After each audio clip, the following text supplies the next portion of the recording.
I grew up in the small town of Bokaro in the northern part of the country.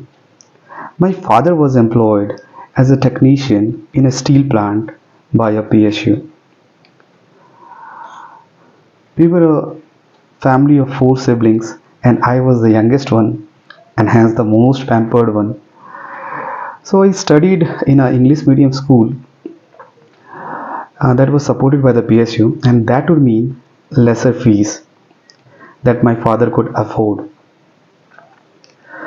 Just to let you know that my other siblings were studying in a Hindi medium school, and all was well till the day came when my 10th board results were out, and guess what? I scored well. I was among the top performing students in the town, and after that the discussions started happening for admissions in other schools. There was an option to continue in the same school where the fee should be less and that my father could afford. Given that time, there was a huge financial commitment that he had with my other siblings studying in different cities, pursuing their higher education. But I insisted for a school called Delhi Public School, and despite my the higher fees that it had, I insisted that I must go for this school. It was quite a difficult decision for my parents. They discussed within themselves, and eventually in the evening they came to me. And I remember that I cried a lot that day, and I skipped a couple of meals as well. And when my father came, he said, "Look, son, I deeply understand your stand, and just to let you know that your grandfather was a farmer, completely uneducated.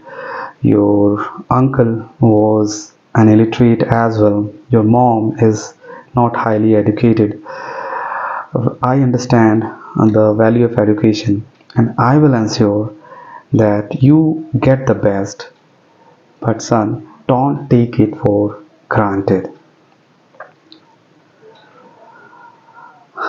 I thanked my father and I promised him that I will never take it for granted. I appeared in the interview and I was selected to be one of the students of that premier school. Well, the two lessons from this incident is the sacrifice and the dedication of my parents. Despite all his financial constraints, he ensured the best for me. Uh, he took loan to invest in my education and my well-being and my future. I deeply value that, and I don't take that for granted. The second value is the value of empathy and understanding. Despite all his background, he understood what does it mean not to be educated, and that's why he ensured that his children get the best education. It was his inspiration that I did my masters from one of the top business schools in the world. I thank my beloved parents, and I would like to end with this quote from the great Abraham Lincoln, that whatever I am or I hope to be, I owe it to my parents.